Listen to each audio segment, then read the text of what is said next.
All right, another beautiful morning in Dauphin Island, Alabama. It's about 13 degrees back in Springfield. It's only 45 here, but it's going to get up close to 60 today and then be in the 60s, I think, the rest of the week. A little rain toward New Year's. Today's December 27th. It is my birthday. And you can see I got a lot of work to do for my birthday. Gotta go offload this trailer. I'm gonna go grab a bite of breakfast, offload this, and then I gotta head to Mobile to get a bunch of supplies. I gotta get a bunch of through bolts and lumber. So I'm gonna go offload this right now and get after it. Okay, so I had to unload the trailer first thing, obviously. I hauled all this light deck and some of the ICF down in 2 trips, and I could have had a lot of that delivered to the island, and it would have been more efficient. But it was hurricane season, and that stuff is so lightweight. You'll see later in the video just how precarious that stuff sits on the beach. So until we get it actually installed, it's just too risky. I couldn't leave it down there unattended for weeks and weeks before I got there. So anyway, the best surprise I had was the second day I was there, the piling guys showed up, because the second house, the one we're doing training on, didn't have the piling set when I got there. I was really hoping it would all be done before Christmas. But he came, and I really think it's a really neat process. We don't get to see all that often, being from Missouri. But you can see this thing here. They've got that big pump that sits out and pulls water right out of the ocean. And it's called jetting. They just make a big hole with that water jet. You can see him over there on the right side of the screen just sort of wiggling that pipe around. And it's pumping a bunch of water down there and basically making almost a quicksandy. It's pumping a bunch of that sand out of the hole and then turning the rest of it into really soft, viscous quicksand that you can slide the piling right down into.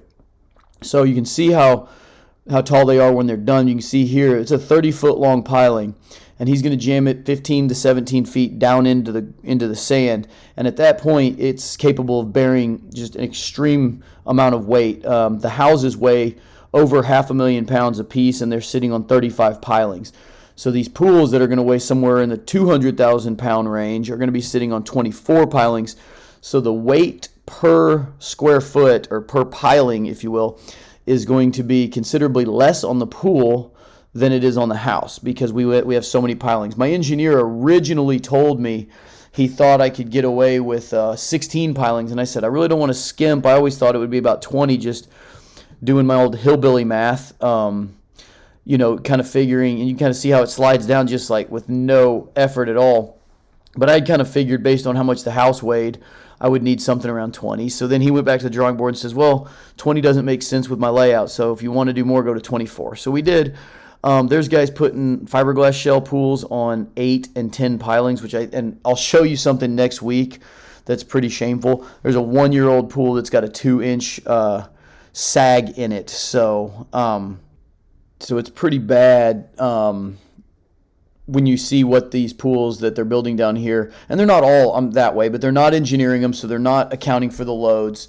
And I think whenever they see us do these monolithic poured concrete shells, they're so much more structurally stable. Like I said, I think the pool is far more stable than the house, and the house is as good as you can build a wood structure. But it's kind of funny here. There was so much water being pumped into those holes that it started making a pond between the houses, and I had staged all my light deck in the lowest spot to keep it out of the wind, and it went floating away. So it just kind of shows you exactly why I didn't want to have that down here without me for months this fall. So basically, my first day, I had to just start cutting pilings. Seems like a lot to cut off, but a lot of times you're building a house right up on top, but the pool is 6 feet deep where I'm standing, so you had about that much piling to cut off. And did that 24 times and kind of went on and started building the beam pockets after that. I got one done completely and some of the X-bracing on, but it's all much, much easier with help. So I kind of got everything else organized, and I was ready to rock and roll as the guys start rolling into town tomorrow.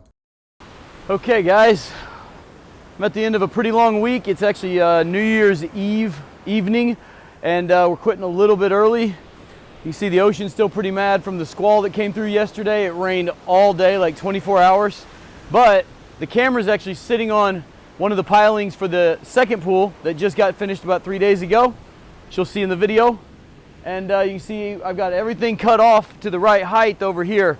I've been down here since the day after Christmas by myself, getting everything organized, going and getting material from like 10 different places, through bolts, all the crazy maritime stuff you wouldn't need on a normal pool. But pretty much got everything rounded up, got the first beam laid, but then I got to do the rest of them, and it's just gonna be so much easier when I have some help. The first 2 guys are on their way right now. They'll be here hopefully before midnight, and then the rest of the crew will be here tomorrow evening on the 1st. So by next week, hopefully this pool's looking well underway, and I can start cutting these pilings. They're supposed to sit for 7 days before I touch them. So, I mean, it's really about putting load on them, so cutting them off's not hurting anything. I may jump the gun on that just a little bit. But anyway, man, we had a really good week. Like I said, this one here's the one we're going to eco-finish for training. The one we're right behind you here is the one that we'll be pouring during training. So really excited about all of it, guys. And like I said, this is you'll just see progress every week. Hopefully lots of progress. So see you next time.